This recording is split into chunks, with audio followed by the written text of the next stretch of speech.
Hello everyone, क्या हाल चाल सभी का स्वागत है यार next lecture of redox reaction में।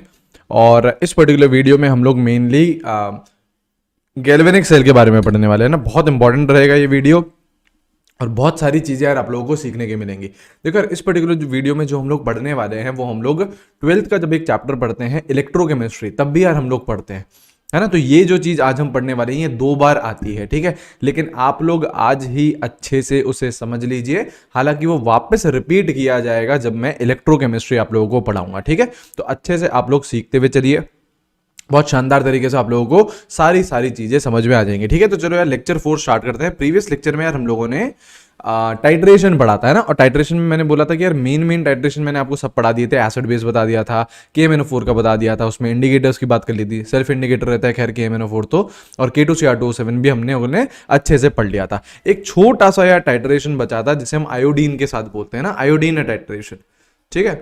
लिखिए इसे आयोडीन टाइट्रेशन, ठीक है। एक छोटा सा टाइट्रेशन है, इसको कंप्लीट करते हुए फिर हम गैल्वेनिक सेल पे मूव करते हैं ना। बहुत छोटा सा है, कुछ भी है नहीं इसमें। आयोडीन टाइट्रेशन देखो यार, जो आयोडीन होता है ना, जो आयोडीन होता है, iodine is a mild oxidizing agent. बहुत ज्यादा स्ट्रॉन्ग ऑक्सीडाइजिंग एजेंट नहीं होता है, it is a mild oxidizing agent. जैसे आपका KMnO4 है, very strong oxidizing agent. K2CR2O7 very strong oxidizing agent. लेकिन जो आपका I2 है, it is a very mild oxidizing agent. अब कुछ नहीं यार, बस ये जो आयोडीन की टाइट्रेशन होती है 2 तरीके की हो सकती है। आयोडीन की टाइट्रेशन 2 तरीके की हो सकती है, बस हमको ये चीज देखनी है। क्या है? पहली है आपकी, नाम है बेसिकली इनके, है ना। पहली है आपकी आयोडो या फिर आयोडीमेट्री, है ना। चलो पहले आयोडीमेट्री देख लेते हैं। 2 तरीके की, आयोडीमेट्री और आयोडोमेट्री, ठीक है। क्या डिफरेंस है? आप लोग पूछोगे भैया क्या डिफरेंस है? इसमें आपका directly iodine is used. Iodimetry में हम लोग डायरेक्टली आयोडीन को यूज करते हैं, हालांकि आयोडोमेट्री में directly iodine is not used. Directly iodine use नहीं की जाती है आयोडोमेट्री में। आयोडीमेट्री में आप लोग डायरेक्टली आयोडीन यूज करते हो। इसका मतलब क्या है? जैसे सपोज करो आपको कोई टाइट्रेशन करनी है, सपोज करो जैसे आपका S2O3 2- है, ये है आपका, ठीक है। इसके साथ आपको टाइट्रेशन करनी है, तो आपने डायरेक्टली आयोडीन लिया है, आप I2 लिया है, और टाइट्रेशन हो गई आपकी I- में प्लस S4O6 2- में कन्वर्ट हो गया। और आयोडोमेट्री में आप लोग डायरेक्टली आयोडीन यूज नहीं करते हो। आप पहले कोई आपका, जैसे कोई सा भी आप सपोज करो Ki लिया है, सपोज करो Ki लिया है, तो Ki में क्या है? I क्या है? -1 में। इसको पहले आप कन्वर्ट करोगे I2 में, और फिर जो ये I2 बना है, फिर आप इसकी टाइट्रेशन करवाओगे, इसके साथ टाइट्रेशन करवाओगे, ठीक है। तो बस हल्का सा यार यही डिफरेंस है, और कोई यार इसमें बात हमको जानने की इंपॉर्टेंस नहीं है कि यार बस इसमें पहले ही स्टेप में आपकी आयोडीन आ जाती है, डायरेक्टली आपने आयोडीन यूज कर ली। इसमें आप सेकंड आयोडोमेट्री में आप डायरेक्टली आयोडीन यूज नहीं कर रहे, पहले आप I- आयन यूज से आप आयोडीन बना रहे हो, फिर ये जो आयोडीन बनी है इसे आप लोग टाइट्रेशन में यूज कर रहे हो। तो अगर डायरेक्टली आप पहले स्टेप में ही आयोडीन यूज कर रहे हो तो इट इज आयोडीमेट्री। देखो याद करने का तरीका, आयोडी डी आई है ना, यहाँ पे देखो आयोडी आई है, तो अगर आई आ रहा है तो डायरेक्टली आयोडीन यूज करा जा रहा है, ओ आ रहा है तो आयोडीन यूज नहीं करा जा रहा है डायरेक्टली, ठीक है। ये रहा। अच्छा, ऐसे ही इंडिकेटर्स देख लीजिए, है ना। इंडिकेटर्स क्या होते हैं? जो हमें हमारी आंखों से हम एक कलर चेंज ऑब्जर्व कर सकें, इसके लिए इंडिकेटर्स डाले जाते हैं। और इंडिकेटर्स क्या होते हैं? आपके स्टार्च सॉल्यूशन होता है, ठीक है। बस इससे ज्यादा इस पर्टिकुलर टाइट्रेशन में जानने की जरूरत नहीं है। This is more than sufficient जो आप लोगों को समझाया जा रहा है, ठीक है। More than sufficient, alright. ये चीज क्लियर है? हाँ जी। तो अब हम लोगों को गैल्वेनिक सेल पढ़ना है, ठीक है। मेन इस लेक्चर में हम लोग गैल्वेनिक सेल ही पढ़ने वाले हैं। यही वो पोर्शन है जो हम लोग जब इलेक्ट्रोकेमिस्ट्री पढ़ते हैं, 12th का चैप्टर है एक इलेक्ट्रोकेमिस्ट्री, वहां पे भी यार ये गैल्वेनिक सेल आता है, ठीक है। तो हम लोगों को तो अभी ही अच्छे से समझ लेना है, हालांकि जब हम इलेक्ट्रोकेमिस्ट्री पढ़ेंगे तो भी यार चीजें रिपीट करी जाएंगी, लेकिन आप लोग अच्छे से अभी ही समझ लीजिए कि गैल्वेनिक सेल क्या होता है, कैसे उसकी वर्किंग है, क्या रिप्रेजेंटेशन होती है सेल की, ये सारी चीजें समझिए, ठीक है। सबसे पहले देखो कि गैल्वेनिक सेल होता क्या है। गैल्वेनिक सेल क्या है? ये एक ऐसा सेल है which converts chemical energy into electrical energy, और ऐसे सेल्स हम लोग हमारी डेली लाइफ में रेगुलरली यूज कर रहे हैं। इसका मोस्ट कॉमन एग्जांपल क्या है? हमारा फोन। मोस्ट कॉमन एग्जांपल क्या है? हमारा फोन, है ना। तो इसमें क्या होता है, जैसे आपका फोन में क्या रहती है? बैटरी रहती है। फोन में क्या रहती है? बैटरी रहती है आपकी। तो फोन में जो बैटरी होती है, उस बैटरी के अंदर क्या हो रहा है? केमिकल रिएक्शंस हो रही है, और उस केमिकल रिएक्शन से फिर आपकी इलेक्ट्रिसिटी प्रोड्यूस हो रही है और आपका फोन चल पा रहा है। ठीक है, तो फोन में कौन से सेल्स होते हैं? आपके गैल्वेनिक सेल्स रहते हैं। ठीक है, हालांकि फिर हम उसको रिचार्ज भी कर सकते हैं। जैसे फोन की बैटरी क्या होती है? रिचार्जेबल होती है। एक बार डाउन हो गई, जीरो चले गई, फिर हम उसे रिचार्ज कर लेते हैं, राइट। ऐसे हमारे जो लैपटॉप में है, लैपटॉप में जो बैटरीज है वो क्या है? वो गैल्वेनिक सेल्स है। क्यों? क्योंकि उनमें, उन बैटरीज के अंदर क्या हो रहा है? केमिकल चेंजेस हो रहे हैं। बैटरी के अंदर केमिकल रिएक्शंस हो रही हैं, और वो जो केमिकल रिएक्शंस हो रही हैं उससे हमारा लैपटॉप चल पा रहा है, उससे हमारे लैपटॉप को इलेक्ट्रिकल एनर्जी मिल रही है। तो ये सब एग्जांपल्स क्या हैं? गैल्वेनिक सेल के। अब सबसे फेमस गैल्वेनिक सेल था आपका डैनियल सेल। सबसे फेमस जो गैल्वेनिक सेल था वो था आपका डैनियल सेल, सबसे पहला। तो हम लोगों को डैनियल सेल की फंक्शनिंग पढ़नी है, और डैनियल सेल में जो हो रहा है वो हर किसी गैल्वेनिक सेल में ही होता है। ठीक है, सबसे पहला आपका डैनियल था, तो इसलिए हम लोग डैनियल सेल को ही सबसे ज्यादा इंपॉर्टेंस देते हैं और वही चीज पढ़ते हैं। ठीक है, अब आ जाओ डैनियल सेल में हो क्या कह रहा है। इस जो ये पिक्चर है, ये कटी हुई है ना, इसको पूरा का पूरा मैं आपको शानदार तरीके से समझाऊंगा। ध्यान यहां रखना, अगले 5 से 10 मिनट में भयंकर थ्योरी मिलने वाली है आपको। ठीक है, सुनते जाइए। गैल्वेनिक सेल एक सेल है, कोई सा भी एक सेल होता है तो उसमें 2 इलेक्ट्रोड्स होती है। कौन कौन सी? एक होती है एनोड, ठीक है, एक होती है एनोड, और एक होती है क्या? कैथोड। सही बात है, ठीक है। ये एक यूनिवर्सल लॉ मान लीजिए कि एनोड पे हमेशा क्या होगा? एनोड पे हमेशा ऑक्सीडेशन होगा। ये यूनिवर्सल लॉ है। एनोड पे हमेशा क्या होगा? ऑक्सीडेशन। कैथोड पे हमेशा क्या होगा? रिडक्शन। लिखते जाइए ना, और ये आप लोग अपनी कॉपी में बना लीजिए सेल। ठीक है, कैथोड पे हमेशा क्या होगा? रिडक्शन होगा। ठीक है, अब देखो यहां पे जो एनोड पे ऑक्सीडेशन हो कैसे रहा है। एनोड है किसकी? जिंक की रॉड है। जिंक की आपकी एनोड है। ठीक है, जिंक की आपकी एनोड है, और आपने सॉल्यूशन किसका ले रखा है? ZnSO4 का सॉल्यूशन ले रखा है। ऐसे ही कैथोड किसकी है? कॉपर की है। कॉपर की रॉड एक कैथोड की रॉड है, और आपका CuSO4 का आपने सॉल्यूशन ले रखा है। हाँ या ना? यहां तक चीजें क्लियर है। अब देखो हो क्या रहा है, जैसे ये जो आपकी रॉड है ये आपकी किसकी है? जिंक की है, और एनोड पे क्या होता है? ऑक्सीडेशन होता है। जो जिंक की रॉड है, मतलब जो जिंक की रॉड है, रॉड किस फॉर्म में होती है? सॉलिड फॉर्म में होती है। वो सॉल्यूशन में जाए जा रहा है Zn+2 की तरह, और अपने 2 इलेक्ट्रॉन छोड़ देता है। इसका मतलब यहां पे जो जिंक प्रेजेंट है, जो रॉड पे जो जिंक प्रेजेंट है, वो कहां जा रहा है? सॉल्यूशन में जा रहा है। वो कहां जा रहा है? सॉल्यूशन में। यहां से आपका जिंक+2 सॉल्यूशन में गया, और जो इलेक्ट्रॉन्स थे, इलेक्ट्रॉन वो कहां छोड़ के जाता है? देखिए, है ना, इसको हटाइए, है ना। इलेक्ट्रॉन वो कहां छोड़ के जाता है? इलेक्ट्रॉन वो आपका इस रॉड पे छोड़ के जाता है। जिंक क्या कर रहा है? 2 इलेक्ट्रॉन्स लूज कर रहा है ना, तो इस रॉड पे वो इलेक्ट्रॉन्स छोड़ के जा रहा है, और खुद Zn+2 की तरह एक्वस सॉल्यूशन में चले गया। तो क्या आपको ये फील हो रहा है कि इस रॉड पे, जो कि एनोड है, इस पे इलेक्ट्रॉन्स आ गए हैं? बिल्कुल। तो इस पे क्या चार्ज आ जाएगा? नेगेटिव चार्ज आ जाएगा। तो एक बात सीखने की यहां से हमें यह मिली कि जो हमारी एनोड है, this is negatively charged. Anode क्या है? नेगेटिवली चार्ज्ड है। एनोड हमारी नेगेटिवली चार्ज्ड है गैल्वेनिक सेल में। ये चीज हमको समझ में आई। अब देखो हो क्या रहा है गैल्वेनिक सेल में। केमिकल एनर्जी कन्वर्ट हो रही है इलेक्ट्रिकल एनर्जी में, मतलब इलेक्ट्रिसिटी प्रोड्यूस होने वाली है, मतलब करंट चलने वाला है, मतलब करंट चलने वाला है। ठीक है, अब आपने क्या करा? अब आपने ये जो सर्किट था ऊपर का, ये देखो, ये स्विच था, ये आपने बंद करा। ये आपने स्विच बंद करा तो यहां पे एक करंट चलना स्टार्ट करेगा। करंट क्यों चलता है? जब कोई सा भी चार्ज्ड पार्टिकल मूव करता है तो करंट चलता है। जैसे इलेक्ट्रॉन्स हैं, इलेक्ट्रॉन्स मूव करना स्टार्ट करते हैं तो आपका करंट चलता है। तो अब क्या हमारी जो एनोड है वहां पे एक्सेस ऑफ इलेक्ट्रॉन्स आ गए, जिंक की रॉड पे एक्सेस ऑफ इलेक्ट्रॉन्स आ गए, तो यहां पे अब बहुत ज्यादा रिपल्शन हो जाते हैं। सेम चार्जेस है ना, यहां पे बहुत ज्यादा रिपल्शन हो जाते हैं, तो इलेक्ट्रॉन ऊपर की तरफ मूव करना स्टार्ट करता है। देखो, इलेक्ट्रॉन आपका ऊपर की तरफ मूव करना स्टार्ट करता है। इलेक्ट्रॉन ऊपर की तरफ मूव करना स्टार्ट करता है, और घूम घूम के कहां चले जाता है? कैथोड पे चले जाता है। कहां चले जाता है? कैथोड पे चले जाता है। अब कैथोड पे क्या हो रहा है? रिडक्शन हो रहा है। तो कैथोड पे पता है क्या होता है? जो आपका कॉपर+2 है, है ना, कॉपर प्लस 2 है जो सोल्यूशन में प्रेजेंट है, देखो कैथोड पे क्या रिएक्शन हो रही है, जो कॉपर प्लस 2 जो सोल्यूशन में प्रेजेंट है एक्वस फेज में, वो आपके 2 इलेक्ट्रॉन गेन करता है और कॉपर सॉलिड में जाके डिपोजिट हो जाता है। मतलब यहां पे कॉपर डिपोजिट होता जा रहा है, यहां पे कॉपर डिपोजिट होता जा रहा है, ठीक है, 2 इलेक्ट्रॉन एक्सेप्ट करके कॉपर डिपोजिट होता जा रहा है यहां पे।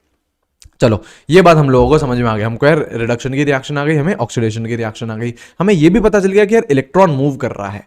कैसे मूव कर रहा है? इलेक्ट्रॉन आपका इस डायरेक्शन में मूव कर रहा है, इलेक्ट्रॉन आपका इस डायरेक्शन में मूव कर रहा है, हाँ या ना? तो जिस डायरेक्शन में इलेक्ट्रॉन मूव करता है उससे उल्टी डायरेक्शन में करंट मूव करता है। ये चीज आप लोगों ने पढ़ी होगी फिजिक्स में। जिस डायरेक्शन में इलेक्ट्रॉन मूव करता है उस डायरेक्शन में उससे उल्टी डायरेक्शन में करंट मूव करता है, तो करंट आपका इस डायरेक्शन में मूव करेगा, हाँ या ना? करंट की डायरेक्शन ये हो गई। क्लियर?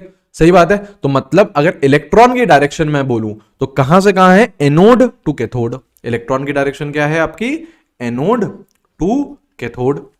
लेकिन करंट की डायरेक्शन क्या है? फ्रॉम कैथोड टू एनोड, हाँ या ना? बिल्कुल सही है, ये चीज समझ में आ गई हम लोगों को। अब यार आप लोग मुझे ये बताइए कि यार जब करंट अगर आपको दौड़ाना है ना, आ जाओ थोड़ा सा फिजिक्स की बात करते हैं ना, हमको करंट दौड़ाना है, तो करंट दौड़ाना है, सपोज करो आपने ये बैटरी लगाई, सपोज करो आपने ये बैटरी लगाई, ठीक है। अब मुझे ये बताइए कि क्या ये करंट दौड़ेगा? क्या करंट इस सर्किट में मूव कर सकता है? नहीं कर सकता। क्यों? क्योंकि ये आपका ओपन सर्किट है, ओपन सर्किट है, तो कभी भी आपका ओपन सर्किट में करंट मूव नहीं करता है। करंट को अगर आपको चलाना है तो आपका क्लोज्ड सर्किट होना चाहिए, सही बात है। सर्किट क्या होना चाहिए? क्लोज। तो यहां पे आप ध्यान से देखो तो यार इलेक्ट्रॉन एनोड से कैथोड की तरफ गया, बिल्कुल गया, है ना, यहां पे आ गया ना, ये देखो ये देखो ये देखो इलेक्ट्रॉन आ गया, लेकिन वापस आपका पूरा सर्किट तो बनना चाहिए था, पूरा सर्किट तो बनना चाहिए था, तभी तो आपका इलेक्ट्रॉन या फिर तभी तो आपके करंट मूव करेगा, पूरा सर्किट कंप्लीट होना चाहिए, लेकिन अभी तक सर्किट कंप्लीट नहीं हुआ है। तो उस सर्किट कंप्लीट करने की जो जिम्मेदारी है वो किसकी होती है? सॉल्ट ब्रिज की होती है। वो किसकी होती है? सॉल्ट ब्रिज की होती है। अब सॉल्ट ब्रिज होता क्या है? सॉल्ट ब्रिज क्या होता है? यहां से ये देखो, सॉल्ट ब्रिज होता है इनवर्टेड यू ट्यूब, है ना, हाँ ठीक है, इनवर्टेड यू ट्यूब। देखो ये दिख रहा होगा, ये रहा ये, और इधर ये डंडा, इधर ये डंडा, ये देखो ना, ये रहा आपका, ये रहा, देखो ये यू शेप में दिख रहा है ना आपको, यू शेप में दिख रहा है, तो इन्वर्टेड यू ट्यूब है, ये इन्वर्टेड यू ट्यूब है। और इसके अंदर आप क्या लेते हो? Containing K2SO4। जरूरी नहीं K2SO4, KNO3 भी ले सकते हो। मतलब बेसिकली आप क्या लेते हो? इनर्ट इलेक्ट्रोलाइट्स लेते हो। इसके अंदर आप क्या लेते हो? इनर्ट इलेक्ट्रोलाइट्स, मतलब ऐसे इलेक्ट्रोलाइट जो पार्टिसिपेट नहीं करेंगे रिएक्शन में। इस K2SO4 की जगह आप KNO3 भी ले सकते हो, कुछ भी ले सकते हो, इनर्ट होने चाहिए। अब देखो पता है क्या हो रहा है, अब सुनना यहां पे, अब देखो क्या हो रहा है। अब आपका क्या हो रहा है, जैसे हमने स्टार्टिंग में क्या बात करी थी कि यहां पे देखो जो जिंक था वो Zn+2 में जाते जा रहा था, है ना, तो मतलब यहां पे Zn+2 की कॉन्सेंट्रेशन इंक्रीज करती जाएगी। हाँ यार, Zn+2 एक्वस सोल्यूशन में जाते जा रहा है ना, तो Zn+2 की मात्रा सोल्यूशन में बढ़ती जाएगी। तो क्या मैं ये बोल सकता हूं ये सोल्यूशन पॉजिटिव चार्ज होता जाएगा? बिल्कुल, क्योंकि Zn+2 की जो मात्रा है वो बढ़ती जाएगी। अब हमको सोल्यूशन को न्यूट्रल रखना है। अगर हमें करंट चलाना है, एफिशिएंटली चलाना है, कोई भी अपोजिंग वोल्टेज डेवलप नहीं होना चाहिए, तो उसके चक्कर में मुझे सोल्यूशन को क्या रखना है? न्यूट्रल रखना है। तो उस न्यूट्रल रखने का काम भी हमारा सॉल्ट ब्रिज करता है। क्योंकि देखो सॉल्ट ब्रिज में आपने क्या ले लिया? K2SO4 ले लिया, तो क्या K2SO4 K+ और SO4 2- में टूटेगा? हाँ टूटेगा। तो हमारा जो एनोड वाला सोल्यूशन था उसमें देखो वो Zn+2 की कॉन्सेंट्रेशन इंक्रीज हो रही है, तो उसमें आपका पॉजिटिव चार्ज डेवलप हुआ। तो उसको न्यूट्रलाइज करने के लिए हमें कौन सा चार्ज चाहिए? नेगेटिव चार्ज चाहिए। तो कौन सा आयन मूव करना स्टार्ट करता है? Sulphate ion. क्यों? क्योंकि SO4 पे ही तो है 2- चार्ज, तो वो मूव करना स्टार्ट करता है। देखो यहां पे क्यों कर रहा है? ताकि वो सोल्यूशन को न्यूट्रल बना सके और सर्किट कंप्लीट कर सके। अब आ जाओ कैथोड की तरफ। कैथोड की तरफ क्या हो रहा था? देखो कॉपर जाके डिपोजिट हो रहा था, तो जो +2 चार्ज था ना वो जाके डिपोजिट हो रहा था, लेकिन सल्फेट बोल रहा है हम तो कहीं नहीं जा रहे हैं। सल्फेट बोल रहा है हम तो कहीं नहीं जा रहे। तो क्या ये वाला जो सोल्यूशन है आपका कैथोड वाला, क्या ये नेगेटिवली चार्ज होता जा रहा है?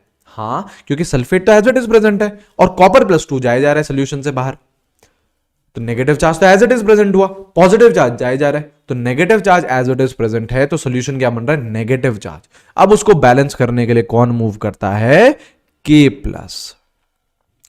प्लस मूव करना स्टार्ट करता है, ताकि वो सोल्यूशन को न्यूट्रल कर दे और सर्किट भी कंप्लीट कर दे। अब आपका पूरा सर्किट कंप्लीट हो चुका है। कैसे हो चुका है, ठीक है, आप लोग नेगेटिव चार्ज को पकड़ लो। अगर नेगेटिव चार्ज का मुझे पूरा एक लूप मिल गया कि हाँ यार देखो नेगेटिव चार्ज एक लूप में मूव कर रहा है, तो मैं समझ जाऊंगा कि हाँ यार आपका सर्किट कंप्लीट है। और अगर चार्ज मूव करता है तो करंट भी मूव करेगा, है ना। अब सुनो, यहां से सुनो, इलेक्ट्रॉन को पकड़ लेते हैं, मतलब नेगेटिव चार्ज को पकड़ लेते हैं। तो इलेक्ट्रॉन मूव करना स्टार्ट करा कहां से, एनोड से। ये देखो, ये रहा, ब्लैक से मार्क कर रहा हूं, ये रहा देखो, ये रहा देखो, ठीक है, ये रहा देखो, ये आया इलेक्ट्रॉन। इलेक्ट्रॉन एनोड से मूव करना स्टार्ट करा, कैथोड तक आ गया। अब नेगेटिव चार्ज को पकड़ लो, तो देखो ये रहा सल्फेट, ये रहा सल्फेट, सल्फेट नेगेटिवली चार्ज है ना, सल्फेट नेगेटिव चार्ज है, तो उसका भी देखो इसी डायरेक्शन में आ रहा है, तो देखो बैठ रहा है, बैठ रहा है, वो भी तो सेम लूप में आ रहा है, देखो ना, ये ऐसे नीचे जाएगा, नेगेटिव चार्ज भी हमने देखो सेम डायरेक्शन में बनाया है। आपका इलेक्ट्रॉन ऐसे एनोड से निकला, कैथोड की तरफ आया, फिर जो नेगेटिव चार्ज था वापस वो एनोड की तरफ जा रहा है, फिर वो एनोड से निकलेगा, कैथोड की तरफ आएगा, फिर वो वापस आपका एनोड की तरफ जाएगा। तो देखो लूप बन रहा है, लूप बन रहा है, लूप बन गया, सर्किट कंप्लीट हो गया। तो सर्किट कंप्लीट करने में किसकी जिम्मेदारी आई, इस सल्फेट की आई ना, इस नेगेटिव चार्ज को हमने ऑब्जर्व करा। तो ये सल्फेट कहां से आया था, सॉल्ट ब्रिज से आया था। तो सॉल्ट ब्रिज का क्या धंधा होता है, क्या काम होता है कि वो सर्किट को कंप्लीट करता है एज वेल एज वो सॉल्यूशन को न्यूट्रल रखता है, ठीक है। अब देखो जो जो मैंने बोला है वो मैं लिखवाऊंगा आपको, है ना, तो अब लिखते हुए चलिएगा। सबसे पहले तो ये देखो कि एनोड और कैथोड पे रिएक्शंस कौन सी हुई हैं। हमें ये पता है कि जो हमारी एनोड थी उस पे हमेशा क्या होता है, ऑक्सीडेशन, यूनिवर्सल है, बिल्कुल यूनिवर्सल है। कैथोड में हमेशा क्या होता है, रिडक्शन, यूनिवर्सल है, बिल्कुल यूनिवर्सल है। जिंक सॉलिड कन्वर्ट हो रहा है जिंक +2 एक्वस +2 इलेक्ट्रॉन्स में, ठीक है। ये रिएक्शन हो रही है एनोड पे। कैथोड पे क्या हो रही है, कॉपर +2 सॉल्यूशन से जा रहा है, 2 इलेक्ट्रॉन एक्सेप्ट करके कॉपर सॉलिड में डिपॉजिट हो रहा है। ये हो रही है रिएक्शन आपकी कैथोड साइड पे। अब देखो और क्या है, और है आपका जो इलेक्ट्रॉन है वो मूव कर रहा है एनोड टू कैथोड। सही बात है, देखो मैंने ये ऊपर ही लिखवा दिया था आपको, देखो ना, यहीं पे लिखवा दिया था ये चीज, तो मैंने यहां पे ये रही, इलेक्ट्रॉन मूव कर रहा है एनोड टू कैथोड। तो करंट कहां से मूव करेगा, फ्रॉम कैथोड टू एनोड, उल्टी डायरेक्शन से। इलेक्ट्रॉन जिस डायरेक्शन में मूव करेगा उससे उल्टी डायरेक्शन में करंट मूव करेगा। बहुत अच्छी बात है। अब ध्यान से देखो, तो ये जो आउटर सर्किट है इसे मैं आउटर सर्किट बोल रहा हूं। ये जो वायर है ना, ये जो वायर है इसे हम क्या बोल रहे हैं, आउटर सर्किट। तो आउटर सर्किट में जो करंट मूव हो रहा है वो किसकी वजह से मूव हो रहा है, इलेक्ट्रॉन्स की वजह से मूव हो रहा है, क्योंकि वहां पे इलेक्ट्रॉन का मूवमेंट है। तो आउटर सर्किट किस वजह से मूव हो रहा है, आउटर सर्किट में करंट किस वजह से मूव हो रहा है, इलेक्ट्रॉन की वजह से। और इनर सर्किट में कौन मूव कर रहे हैं, आयंस मूव कर रहे हैं। देखो बच्चों को यार एक कंफ्यूजन क्या होता है कि यार मतलब जब करंट डेवलप होता है तो सिर्फ और सिर्फ इलेक्ट्रॉन के मूवमेंट से ही होता है। तो बच्चों को ये लगता है जनरली, ऐसा नहीं है। कोई सा भी आपका चार्ज पार्टिकल मूव करे, चाहे वो पॉजिटिवली चार्ज हो चाहे वो नेगेटिवली चार्ज हो, चाहे वो इलेक्ट्रॉन हो, प्रोटॉन हो, कटायन हो, अनायन हो, चार्ज पार्टिकल अगर मूव करता है तो आपका करंट प्रोड्यूस होता है। तो बाहर के सर्किट में जो वायर है वहां पे तो आपका इलेक्ट्रॉन मूव कर रहा है, ठीक है, तो करंट इलेक्ट्रॉन की वजह से। और सॉल्यूशन में कौन मूव कर रहे हैं, देखो ये सल्फेट मूव कर रहा है, देखो ये K+ मूव कर रहा है, तो ये कौन है, आयंस है। कौन है ये, आयंस है। तो इनर सर्किट जो सॉल्यूशन में है, इनर सर्किट में क्या बोलता हूं इसको, जो आपका सॉल्यूशन है, जो आपका सॉल्यूशन है उसको हम क्या बोल रहे हैं, इनर सर्किट। तो इनर सर्किट आपका, इनर सर्किट में करंट किसकी वजह से, आयंस की वजह से। तो यही चीज लिख रखी है कि current in outer circuit, outer circuit क्या है आपकी वायर, वो किसकी वजह से है, इलेक्ट्रॉन्स की वजह से। लेकिन current in inner circuit, inner circuit कौन सा है आपका, सॉल्यूशन, वो किसकी वजह से है, आयंस की वजह से। दोनों, कटायन एंड अनायन, लिख दो, कटायन एंड अनायन, दोनों की वजह से, दोनों के मूवमेंट की वजह से आपका करंट मूव कर रहा है। आई है बात समझ में, ये चीज क्लियर हुई है। अब देखो फंक्शन ऑफ सॉल्ट ब्रिज के फंक्शन क्या क्या है कि इट कंप्लीट्स द सर्किट, सही बात है, सर्किट कंप्लीट करने में हेल्प करता है, और it maintains electrical neutrality of solution, जो सोल्यूशन है वो न्यूट्रल रहना चाहिए, क्योंकि अगर सोल्यूशन न्यूट्रल नहीं रहेगा ना तो भैया उनमें अपोजिंग वोल्टेज डेवलप हो जाएंगे। तो अगर सपोज करो ये फोन है ना, इसमें सपोज करो आपके 2 वोल्ट की बैटरी डलनी है, तो अगर आप सोल्यूशन को न्यूट्रल नहीं रखोगे तो एक माइनस 0.3, 0.2, 0.4 वोल्ट की बैटरी और डेवलप हो जाएगी। उस न्यूट्रल अगर आपने नहीं करा तो ओवरऑल आपका वो क्या बन जाएगा, वोल्टेज कम हो जाएगा ना, 2 से कम हो जाएगा, क्योंकि अपोजिंग बैटरी भी डेवलप हो जाती है। तो अब हमको तो अपोजिंग बैटरी नहीं चाहिए, हमको तो हमारा जो सेल है वो मतलब एफिशिएंटली काम करे, तो इस चक्कर में आपको न्यूट्रल भी रखना पड़ता है सोल्यूशन को, ठीक है। अच्छा, क्या प्रॉपर्टीज हैं इनर्ट इलेक्ट्रोलाइट की? इनर्ट इलेक्ट्रोलाइट जो आप लोग लेते हो, जैसे सॉल्ट ब्रिज में इलेक्ट्रोलाइट कौन सा लेते हो? इनर्ट। आप K2SO4 ले सकते हो, ठीक है, आप KNO3 ले सकते हो, ठीक है, KCl भी ले सकते हो, ठीक है। तो इनर्ट इलेक्ट्रोलाइट लेते हो तो ये क्या है, both the ions should not participate in the reaction, सही बात है, जो आपके दोनों आयंस जा रहे हैं वो पार्टिसिपेट नहीं करने चाहिए रिएक्शन में, वो बस क्या करें, न्यूट्रल बना दे सोल्यूशन को, दैट्स इट। और mobility of both the ions should be same, मतलब मोबिलिटी मतलब स्पीड, मोबिलिटी मतलब स्पीड, मतलब जैसे देखो, जैसे आपका ये था K+ और SO4 2- था, तो दोनों बराबर स्पीड से नीचे जाने चाहिए। जितनी स्पीड से K+ मूव कर रहा है उतनी स्पीड से SO4 2- भी मूव करना चाहिए, तभी तो सोल्यूशन न्यूट्रल रहेगा। यार K+ बहुत ज्यादा चले गया है ना, और SO4 2- बहुत धीरे धीरे जा रहा है, तो ये गड़बड़ हो जाएगी ना, एक तरफ तो न्यूट्रल हो जाएगा और एक तरफ नहीं बैठेंगी चीजें, तो इसमें टोटल ओवरऑल न्यूट्रलिटी नहीं आ पाएगी। तो मोबिलिटी है या फिर जो स्पीड है दोनों आयंस की वो बराबर होनी चाहिए, जो भी आप इनर्ट इलेक्ट्रोलाइट ले रहे हो सॉल्ट ब्रिज में, ठीक है। और सॉल्ट ब्रिज अगर कोई बोले होता क्या है, तो वो क्या होता है, इन्वर्टेड यू ट्यूब होती है, और जिसका काम होता है सर्किट कंप्लीट करना और इलेक्ट्रिकल न्यूट्रलिटी मेंटेन करना, ठीक है। सॉल्ट ब्रिज क्या होता है, लिख लो यहां पे चाहो तो, it is an inverted you tube, it is an inverted you tube, ठीक है। चलो भैया ये चीज भी देख ली। अब देखो आप रिप्रेजेंटेशन ऑफ सेल, जैसे अभी हम लोगों ने कौन सा सेल देखा है, डैनियल सेल, है ना, डैनियल सेल हम लोगों ने देखा है, तो उसमें देखो कौन कौन सी रिएक्शन थी, ये देखो पहले, फिर रिप्रेजेंटेशन की भी बात करते हैं। डैनियल सेल, ठीक है, देखिए उसमें एनोड की रिएक्शन हो रही थी, जैसे ये देखो जिंक सॉलिड में कन्वर्ट हो रहा है जिंक +2 इलेक्ट्रॉन, ठीक है। यहां पे क्या होता है आपका ऑक्सीडेशन।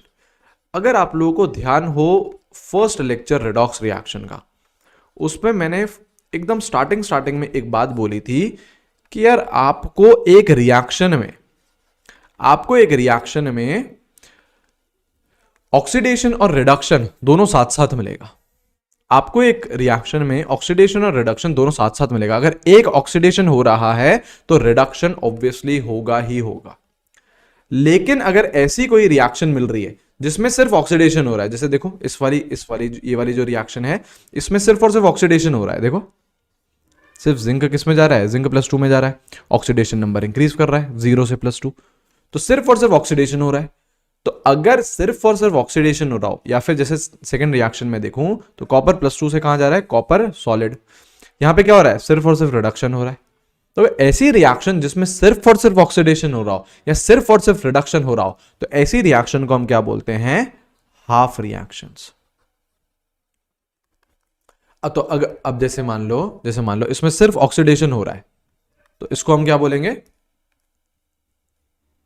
बोलेंगे, ऑक्सीडेशन हाफ रिएक्शन, ठीक है। और इसमें क्या बोलेंगे हम, रिडक्शन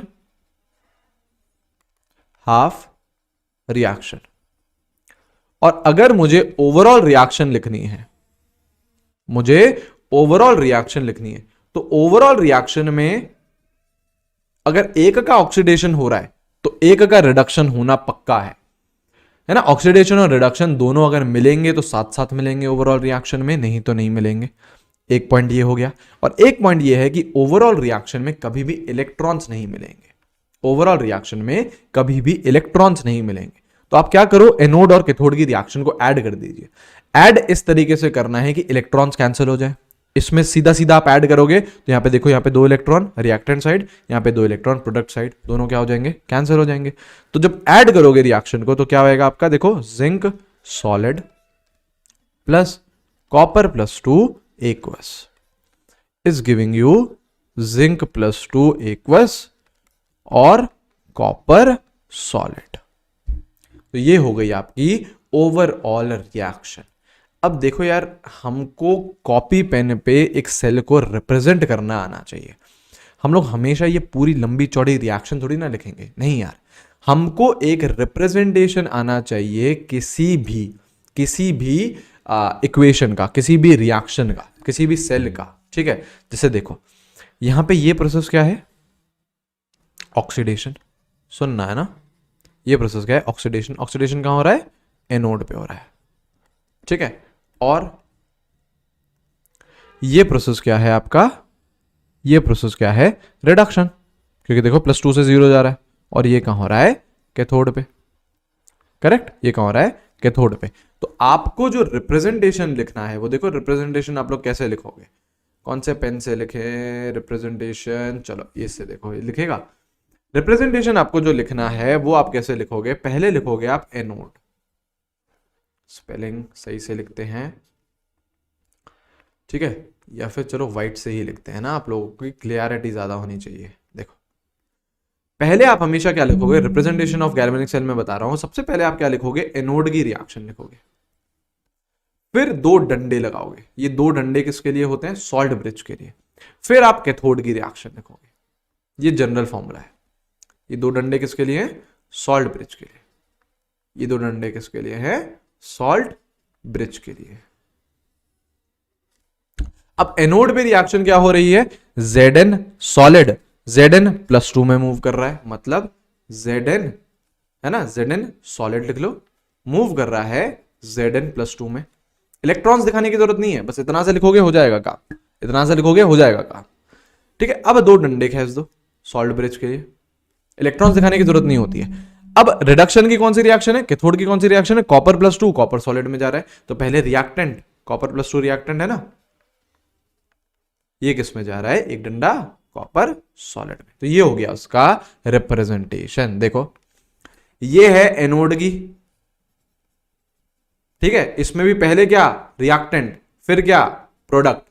ये क्या है, कैथोड की, इसमें भी पहले क्या, रिएक्टेंट, फिर क्या, प्रोडक्ट। रिएक्टेंट है ना, और फिर प्रोडक्ट है।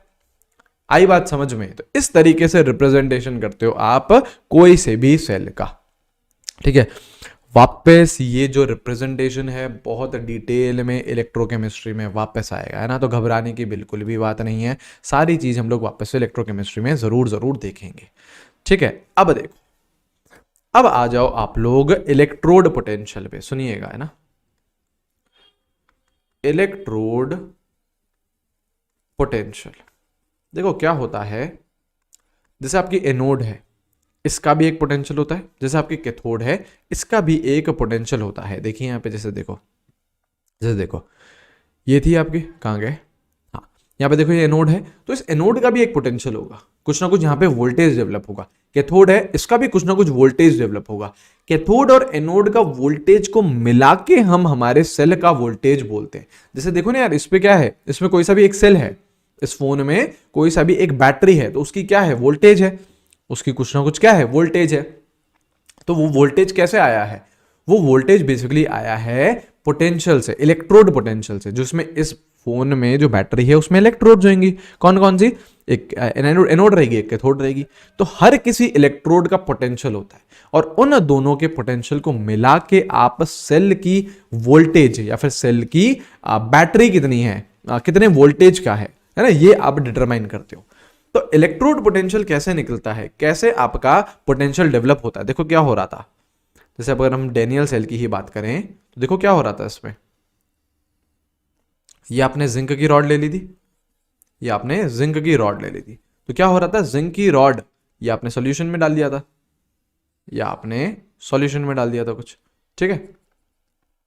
अब क्या हो रहा था, यहां से जिंक टूट टूट के यहां से जिंक टूट टूट के सोल्यूशन में जाया जा रहा था, तो Zn+2 की कॉन्सेंट्रेशन यहां पे इंक्रीज करती जा रही थी।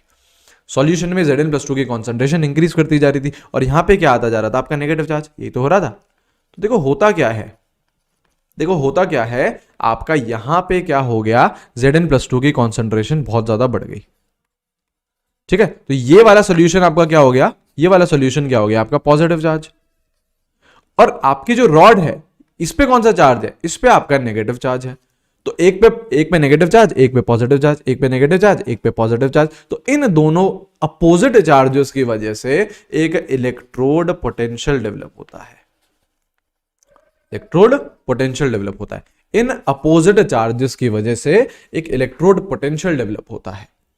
ठीक है, आ रही है बात समझ में। अब आपके जो इलेक्ट्रोड पोटेंशियल है, जैसे देखो इलेक्ट्रोड पोटेंशियल है, जो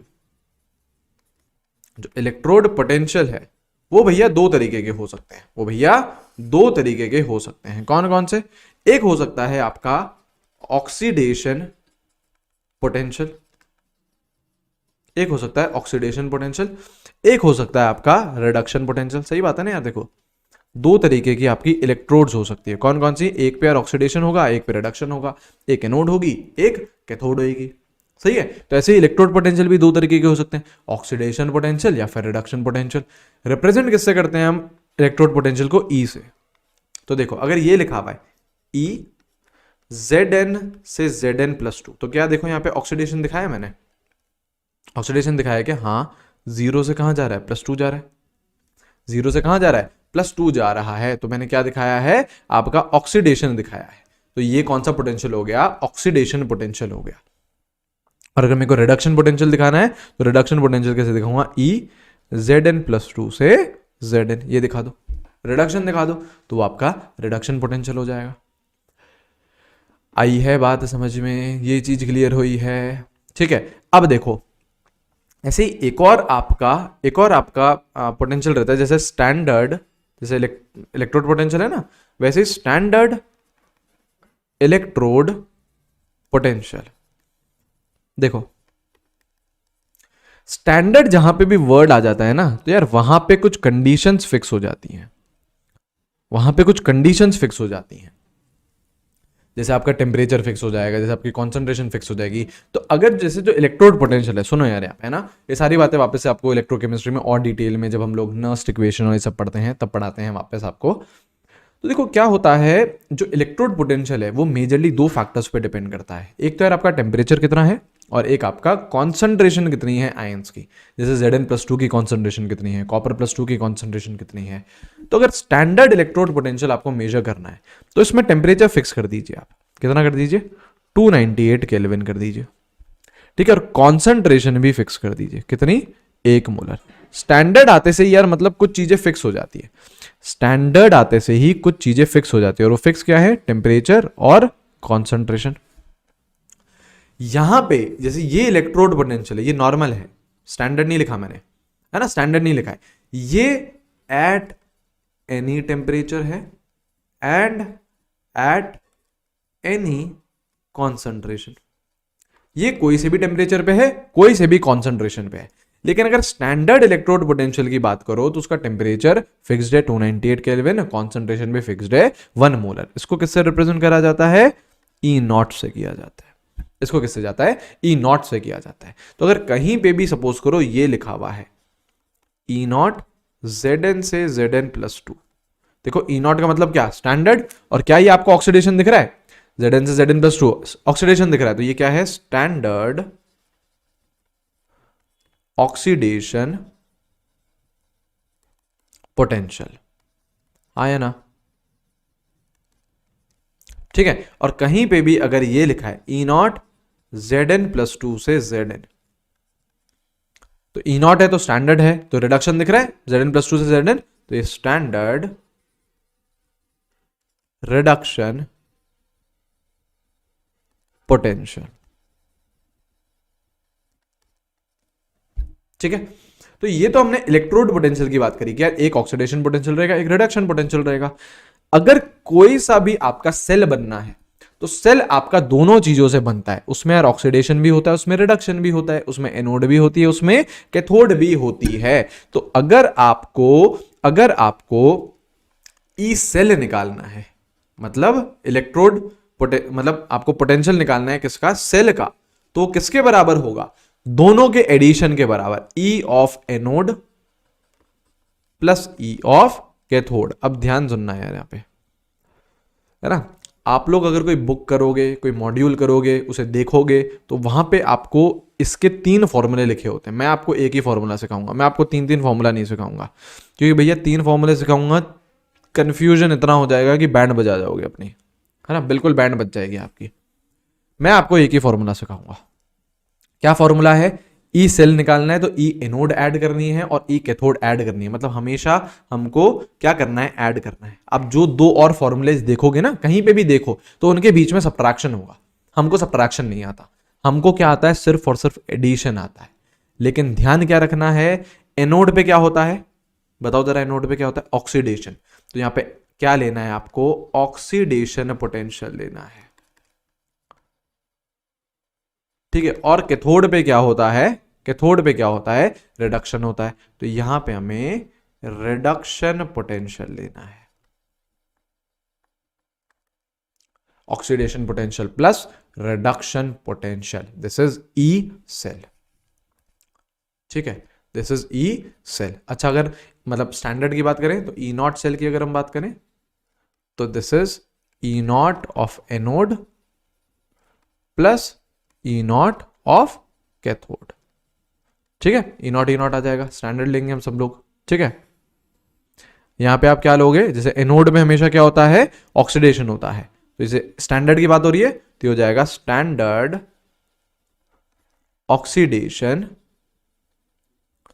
पोटेंशियल, स्टैंडर्ड ऑक्सीडेशन पोटेंशियल, जिसे हम लोग SOP भी बोलते हैं। और ये क्या हो जाएगा, स्टैंडर्ड रिडक्शन पोटेंशियल, ठीक है, जिसे हम लोग SRP भी बोलते हैं। हमेशा चीजें ऐड करना, लेकिन एक आपका ऑक्सीडेशन पोटेंशियल होना चाहिए, एक आपका रिडक्शन पोटेंशियल होना चाहिए। अगर आपके पास आपको एक ऑक्सीडेशन पोटेंशियल पता है, एक रिडक्शन पोटेंशियल पता है, दोनों को ऐड कर दो, ई ऑफ सेल आ जाएगा आपके पास, ठीक है। हमेशा चीजें ऐड करना। मैं 2 फॉर्मूलेज जानबूझ के नहीं बता रहा हूं, क्योंकि इतना कंफ्यूजन पैदा कर देंगे वो कि भैया बैंड बज जाएगी, ठीक है। इससे एक क्वेश्चन आपका नहीं चूकेगा, है ना, सारे क्वेश्चन आप लोग कर लोगे, सारे क्वेश्चन कर लोगे, ठीक है। तो बस ध्यान रखना, ऑक्सीडेशन पोटेंशियल चाहिए हमें, रिडक्शन पोटेंशियल चाहिए, दोनों को ऐड करना है। देखो जैसे, देखो यहां पे, सुनो यहां पे, सुनो यहां पे, है ना, क्वेश्चन कराते हैं, क्वेश्चन कराते हैं। जैसे सपोज करो आपको ये दे रखा है, ए जा रहा है A प्लस इलेक्ट्रॉन में, ठीक है। इसका आपको ई नॉट दे रखा है, सपोज करो 1.1 वोल्ट, सुनना यहाँ पे, है ना, सुनना, ठीक है। फिर आपको क्या दे रखा है, B+2 इलेक्ट्रॉन, ये जा रहा है B में, ठीक है। इसका भी ई नॉट दे रखा है, कितना दे रखा है, सपोज करो 0.7 वोल्ट। पूछ रहा है ई सेल बता दीजिए। कुछ क्वेश्चन के फॉर्म में आपको सारी चीज एक्सप्लेन कर देता हूं। ई सेल बता दो, ई सेल बता दो, है ना। पहली बात तो ये कि यार ये जो +1 लिखा है, +2 लिखा है, इससे कुछ भी फर्क नहीं पड़ता है। ये आप लोगों को टेंशन लेने की जरूरत नहीं है कि यार एक जगह +1 है, एक जगह +2 है, क्या मैं बैलेंस करूं इलेक्ट्रॉन्स को, नहीं, इलेक्ट्रॉन्स को बैलेंस करने की आपको कोई जरूरत नहीं है, कोई जरूरत नहीं है, ठीक है। इससे आप लोगों को टेंशन लेने की जरूरत नहीं। अच्छा ये सुनो कि यहाँ पे A 0 से जा रहा है +1, तो क्या ये ऑक्सीडेशन हो रहा है, 0 से +1 जा रहा है तो ये ऑक्सीडेशन हो रहा है। तो ये जो मेरे को पोटेंशियल दे रखा है ना, ये मेरे को ऑक्सीडेशन पोटेंशियल दे रखा है, जो रिएक्शन हो रही है वही तो पोटेंशियल देगा, ये मेरे को ऑक्सीडेशन पोटेंशियल दे रखा है। बहुत अच्छी बात है यार, बहुत अच्छी बात है, ठीक है। अच्छा यहां पे ये +2 से कहां जा रहा है, 0 जा रहा है, तो क्या ये रिडक्शन है, बिल्कुल। तो ये जो मेरे को पोटेंशियल दे रखा है, ये जो मेरे को पोटेंशियल दे रखा है, ये मेरे को रिडक्शन पोटेंशियल दे रखा है, ये भी सही है, ये मेरे को रिडक्शन पोटेंशियल दे रखा है, ये भी ठीक है। मेरे से ई सेल पूछा है या फिर E naught cell, sorry E naught cell, तो ई नॉट सेल मुझे पता क्या है, मुझे एक ही फॉर्मूला आता है, क्या, E naught anode plus E naught cathode, मतलब एक ऑक्सीडेशन और एक रिडक्शन, दोनों को ऐड कर दो तो क्या मेरे पास ऑक्सीडेशन पोटेंशियल है, हाँ, क्या मेरे पास रिडक्शन पोटेंशियल है, हाँ, दोनों को क्या कर दूं, ऐड कर दूं, 1.1 प्लस 0.7, 1.8 वोल्ट आपका आंसर। ठीक है, अब मेरे को पता है कुछ बच्चों के दिमाग में ये आ रहा होगा कि भैया हमेशा क्या हमको एक ऑक्सीडेशन और एक रिडक्शन ही दे रखा होगा क्या, क्या पता दोनों ऑक्सीडेशन दे दे, क्या पता दोनों रिडक्शन दे दे, तो बिल्कुल हो सकता है ऐसा, क्यों नहीं हो सकता, आ जाओ भैया ऐसा क्वेश्चन करा दे। ए जा रहा है ए प्लस प्लस इलेक्ट्रॉन में, ई नॉट दे रखा है आपको, सपोज करो अगेन 1.5 वोल्ट, चलो ये दे रखा है, ठीक है। दूसरा दे रखा है बी जा रहा है बी प्लस 2 में प्लस 2 इलेक्ट्रॉन, इसका ई नॉट दे रखा है हमें, सपोज करो इसका ई नॉट दे रखा है हमें 1.2 वोल्ट, चलो 1.2 वोल्ट। अब सुनो, आ जाओ, अब हम अगेन हमसे क्या पूछा है, ई नॉट सेल बता दो यार, बता दो कैसे करेंगे,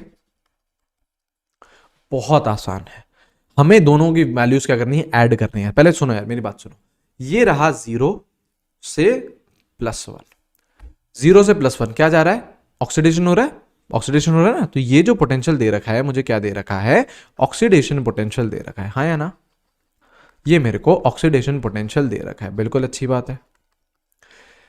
बी भी 0 से कहां जा रहा है, +2 जा रहा है, तो ये भी क्या दे रखा है, ऑक्सीडेशन, ये 0 से +2 जाना प्रोसेस क्या है, ऑक्सीडेशन, तो ये जो मेरे को वोल्टेज दे रखा है ये भी मेरे को ऑक्सीडेशन दे रखा, अरे बाप रे ये क्या हो गया, दोनों ससुरा ऑक्सीडेशन दे दिया तुम, दोनों ऑक्सीडेशन दे दिया, लेकिन हमको अगर रिएक्शन बनानी है तो एक ऑक्सीडेशन होना चाहिए एक रिडक्शन होना चाहिए, दोनों अगर ऑक्सीडेशन आ जाए तो क्या सोचे, तो क्या सोचे, तो भैया ये हमको थॉट लेके आना है, क्या है, always higher value of potential is preferred, हमेशा क्या करना है, हायर वैल्यू पोटेंशियल की प्रेफर करनी है। अब सुनना ध्यान से, एक ऑक्सीडेशन पोटेंशियल है मेरे पास 1.5 वोल्ट का, एक ऑक्सीडेशन पोटेंशियल है मेरे पास 1.2 वोल्ट का, ज्यादा बड़ी वैल्यू कौन सी है, 1.5 वोल्ट वाली, तो ये मैं प्रेफर करूंगा, ये मैं प्रेफर करूंगा क्योंकि higher values are always preferred, तो मतलब ऑक्सीडेशन मेरा ये हो गया, मैं वापस लिख रहा हूं सब कुछ, ये मेरा क्या हो चुका है, ऑक्सीडेशन हो चुका है, ये मैंने प्रेफर कर ली, ठीक है, ये मेरा हो गया ऑक्सीडेशन पोटेंशियल। तो दूसरे को ऑटोमेटिकली क्या होना पड़ेगा, रिडक्शन होना पड़ेगा, है ना, तभी तो सेल बनेगा। तो अगर दूसरे को ऑटोमेटिकली रिडक्शन होना है तो उसकी रिडक्शन वाली रिएक्शन लिखो, उल्टा करो उसे, घुमाओ उसे, घुमाएंगे उसे तो ये आपका B+2 electron is giving you B, देखो रिडक्शन लिख दिया है, घुमाओगे तो साइन क्या हो जाएगा, उल्टा -1.2 वोल्ट, ये क्या होगा, रिडक्शन पोटेंशियल। तो अगर दोनों ऑक्सीडेशन दे रखे हैं या दोनों रिडक्शन दे रखे हैं तो हमें चूज करना पड़ेगा एक, कौन सा चूज करोगे आप, जिसकी बड़ी वैल्यू होगी, 1.5 वोल्ट बड़ा था तो उसको मैंने प्रेफर करा, उसको मैंने ऑक्सीडेशन ही रहने दिया, और जो दूसरी रिएक्शन होगी उसको घुमा डालना, उल्टा कर दिया, उल्टा कर दिया। अब क्या मेरे पास एक, अब सुनना, मेरे को क्या लिखना है, ई सेल लिखना है, ई नॉट सेल, क्या मेरे पास एक ऑक्सीडेशन पोटेंशियल है, हाँ, क्या मेरे पास एक रिडक्शन पोटेंशियल है, हाँ, क्या कर दो, ऐड कर दो, 1.5 प्लस -1.2, तो क्या आ गया, 0.3 वोल्ट, आ गया मजा, खोपड़ी में बैठी है, जो बड़ी वैल्यू होगी वो प्रेफर कराऊंगा, उसके अलावा क्या कर दूंगा, दूसरी रिएक्शन को उल्टी कर दूंगा। एक और क्वेश्चन करा दें, चलो एक और क्वेश्चन करा देते हैं ना, अभी दिल नहीं मान रहा होगा आप लोगों का, ठीक है, A+2 electron, E not they रखा है +0.5 वोल्ट, ठीक है, B+3 electron, E not they रखा है आपको -0.7 वोल्ट, बोल रहा है ई नॉट सेल बताओ, चलिए करो करो यार, करो, वीडियो पॉज करो। पहली बात तो ये डरना नहीं है, +2 आ गया +3 आ गया, इसको कुछ फर्क नहीं पड़ता है इससे, +2 से 0 जा रहे हो, क्या है ये, रिडक्शन। तो ये पोटेंशियल कौन सा है आपको, जो ये पोटेंशियल दे रखा है, ये पोटेंशियल कौन सा दिख रहा है आपको, रिडक्शन पोटेंशियल, आरपी लिख दूं, ठीक है। ये +3 से 0 जा रहा है, तो ये भी रिडक्शन है बिल्कुल। तो ये भी वाला भी पोटेंशियल कौन सा लिख दूं, रिडक्शन पोटेंशियल लिख दूं, ये भी रिडक्शन पोटेंशियल लिख दूं। जो बड़ी वैल्यू होगी वो प्रेफर करी जाएगी। तो बड़ी वैल्यू कौन सी है, ऊपर वाली, +0.5 बड़ा है ना, तो ये प्रेफर करी जाएगी। तो भैया रिडक्शन पोटेंशियल हम लोगों ने सोच लिया कि कौन सा होना है, कौन सा होना है, ये होना है, A+2 से जा रहा है A+2 इलेक्ट्रॉन। ये आपका रिडक्शन पोटेंशियल फिक्स हो चुका है, ठीक है। तो दूसरा वाला ऑटोमेटिकली क्या होगा, ऑक्सीडेशन। तो रिएक्शन पलटो तो B+3 electron is giving you B+3। तो पलटी तो इसका साइन चेंज करो, माइनस ऑफ माइनस आ जाएगा तो +0.7 वोल्ट आ जाएगा। ये क्या है, ऑक्सीडेशन पोटेंशियल। अब तो आसान है, अब तो आसान है, क्या कर दो, ऑक्सीडेशन है पोटेंशियल, रिडक्शन पोटेंशियल है, ऐड कर दो, oxidation plus reduction, answer 1.2 volt. 3 equation करा दिए हैं। आई होप अब दिमाग में चीजें बैठ गई होंगी, ठीक है। बैठ गई हैं तो जरा अब ये वाला क्वेश्चन कर दो, ये वाला क्वेश्चन कर दो, चलो ये वाला क्वेश्चन कर दीजिए। सोचो सोचो सोचो सोचो सोचो, क्या क्या दे रखा है, देखो आपको क्या दे रखा है, E0 A से A+2। क्या ये ऑक्सीडेशन है, 0 से +2 जा रहा है, बिल्कुल, +1.4 वोल्ट। और क्या दे रखा है, E0 B से B+2, ये कितना दे रखा है, -1.4 वोल्ट। तो ये भी ऑक्सीडेशन पोटेंशियल है, ये भी ऑक्सीडेशन पोटेंशियल है, सॉरी दोनों ऑक्सीडेशन है, देखो 0 से +2 दोनों ही जा रहे हैं, तो ये भी आपका ऑक्सीडेशन पोटेंशियल है। अब कौन सा प्रेफर करा जाएगा, जो बड़ा होगा। तो ये वाली जो बड़ी रिएक्शन है, देखो ना, +1.4 ये बड़ा है, ये प्रेफर किया जाएगा। तो ये जो दूसरी रिएक्शन है इसको उल्टा करो, उल्टा करो तो यहां लिखो E0 B+2 से B, रिडक्शन पोटेंशियल लिखो उसका, तो ये कितना आ जाएगा, +1.4 वोल्ट। ये रिडक्शन पोटेंशियल हो गया आपका, ठीक है। अब क्या कर दो, ऐड कर दो, तो E0 सेल क्या हो गया, oxidation plus reduction, oxidation potential plus reduction potential, तो ये कितना आ गया, 1.4 + 1.4, आंसर कितना आ गया, 2.8 वोल्ट। आंसर क्या है, 4 क्वेश्चन करा दिए हैं इस पे, अब गलती नहीं होनी चाहिए, ठीक है। एक लास्ट क्वेश्चन ये है, बताइए, देखो ये है, आपको ½ F2 plus electron is giving you F- E0, इसका ये दे रखा है ना, electrode potential for the reaction. ये देखो क्या कर रखा है, इस रिएक्शन को 2 से मल्टीप्लाई कर रखा है, देखो ½ F2 था ना, तो यहाँ पे 1 मोल आ गया, 1 इलेक्ट्रॉन था, यहाँ पे 2 इलेक्ट्रॉन आ गया, 1 F- था, यहाँ पे 2 F- आ गया। E0 कितना रहेगा, E0 आपका सेम रहेगा। E0 को मतलब 10 से मल्टीप्लाई करो, 1000 से मल्टीप्लाई करो, E0 पे कुछ फर्क नहीं पड़ता। क्यों, क्योंकि E0 is extensive, sorry extensive तो मोल्स पे डिपेंड करेगी ना, E0 is intensive property. E0 क्या है, एक इंटेंसिव प्रॉपर्टी है, मतलब ये डिपेंड नहीं करता है कि आप आधा मोल लेते हो, 1 मोल लेते हो, 1000 मोल लेते हो, कितने भी moles low, it is intensive property. एक बार वैल्यू फिक्स है तो फिक्स है। जैसे डेंसिटी की, डेंसिटी ऑफ पानी 1 ग्राम पर ml, अब मैं 1 किलो पानी लूं, 1000 किलो पानी लूं, सबकी डेंसिटी क्या रहेगी, 1 ग्राम पर ml ही रहेगी। तो E0 क्या है, इंटेंसिव प्रॉपर्टी है, प्लस 3.02 वोल्ट, तो हमेशा +3.02 वोल्ट। तो आंसर क्या है, ए, ठीक है। तो चलो यार, इस पर्टिकुलर वीडियो को यहीं पे एंड करेंगे। आपका चैप्टर भी यार समाप्त हो चुका है, बस एक हल्का सा पोर्शन बचा है बैलेंसिंग ऑफ रिडॉक्स रिएक्शन का, है ना। तो वो बहुत ज़्यादा यार इंपॉर्टेंट नहीं है, ठीक है। हालांकि उसको वो भी आपको करवाएंगे, एक शॉर्ट सा वीडियो बना के आप लोगों को वो एक्सप्लेन कर दूंगा, ठीक है। तो चलो यार, अच्छे से पढ़ते रहिए। Till then take care everyone, have a great day, see you guys, bye bye.